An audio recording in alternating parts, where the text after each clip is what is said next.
Shapfere Dinsang. What's happening, guys? Welcome back to Shapfere Dinsang. I am your host with the most, Kamala Munumbulelo Fox. Thank you so much for tuning into today's video. And as always, I'm here to deliver content and let you guys know what is happening.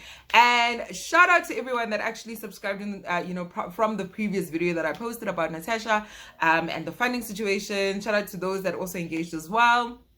Today we're back with yet another, personality that did also train in the same week, and I am talking about TKZ member Kabelo Mabalane, who for me I feel like he's really maintained such a good rep over the years, in comparison to like Utukelo. Tukelo's always been seen as like, okay, for lack of a better word, rather the black sheep of the group for a lot of reasons. But one person who's definitely kept his life under wraps would definitely be Kabelo Mabalane. If you don't know Kabelo, then I don't know what world or planet you're living in.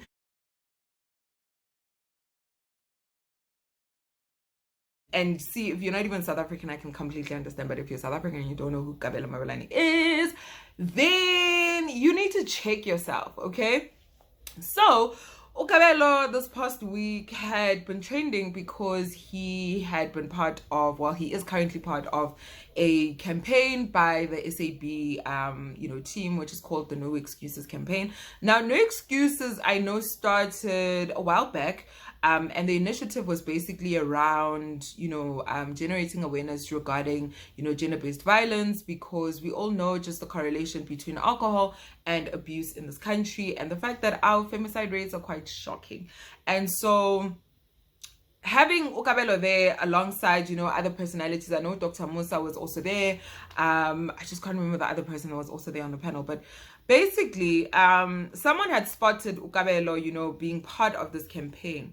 Now, a few months ago, there was Amahem because first of all, I didn't even know this, but there was Amahem on the timeline saying Kabelo acts as if he never abused Unoni Kasa. If you know Noni, then you're very much well versed in who she is. She is a prominent figure, especially within fashion. I just wouldn't be able to tell you what she's currently doing at the moment, but look her up. That is Noni Kasa. So Noni Kasa and Kabelo used to be in a relationship. I'm just not too sure for how long, but I was probably still young at the time.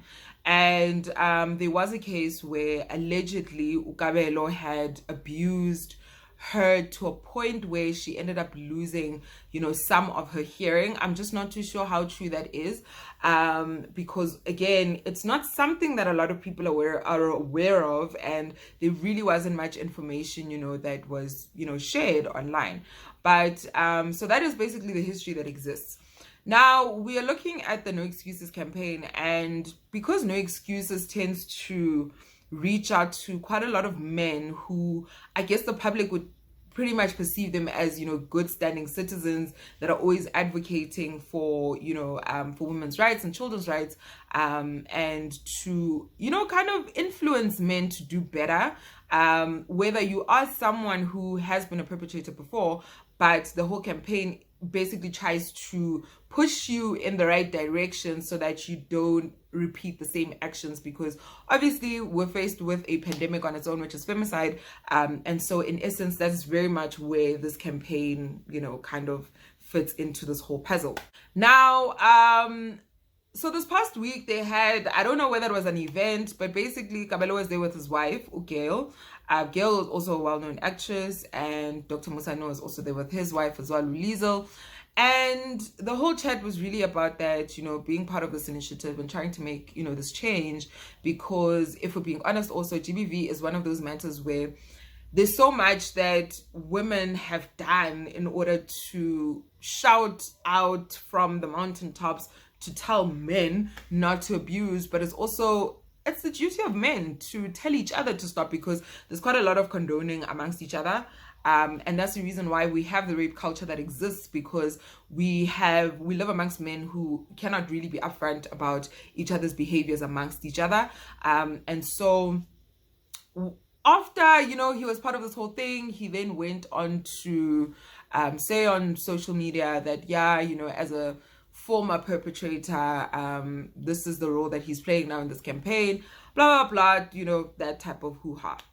Then somebody picked it up and was like, is SAB really doing the right thing by, having Kabelo sit through these, campaigns, being paid for, I suppose, being like a reformed or rehabilitated, perpetrator? Is that okay? Because also, a lot of people, I know from the space that I joined when they were discussing and dissecting this whole matter, people just felt like it's giving the perpetrator a platform, which I think that's the thing with a lot of these personalities, is that someone can literally be guilty of something and they're still giving a platform to speak about whatever it is that they're doing.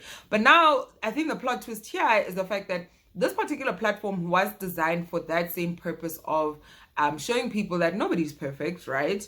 But I do think there was a assumption or an expectation from Kabelo to basically, send himself to the cops and get himself arrested and basically serve time. And in that way, that's the only way he'll be able to rehabilitate himself.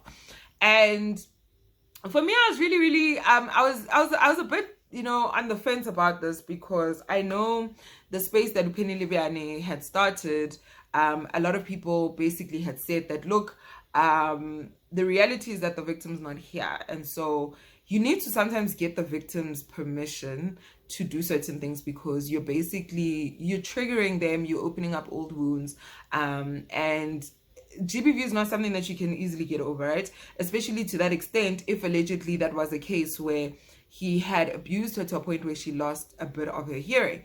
But then on the one side, I think one of my questions has always been, who defines what rehabilitation is? Because it's also very tricky, considering that, Kabelo has, lived his life sharp. He, was touring with TKZ. They sold records. It was amazing. And then he reformed and became a pastor. He became a family man. And he started doing quite a lot of CSI initiatives. And a part of me was just like, how do we even measure whether someone is remorseful about what they've done? Apart from, yes, the statement that they've, released, or whatever the case is. It's something so hard.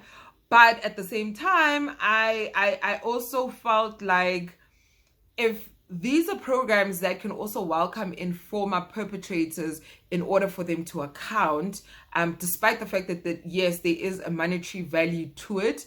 I think it's the money part that also just bothers me more than anything, because as a public figure, you need to be very sorry, and yes, you need to get permission from your victim. But you see, when money is also involved as well, it also tends to come across as quite, opportunist. Ooh, guys, wow. Woo, it's lungu.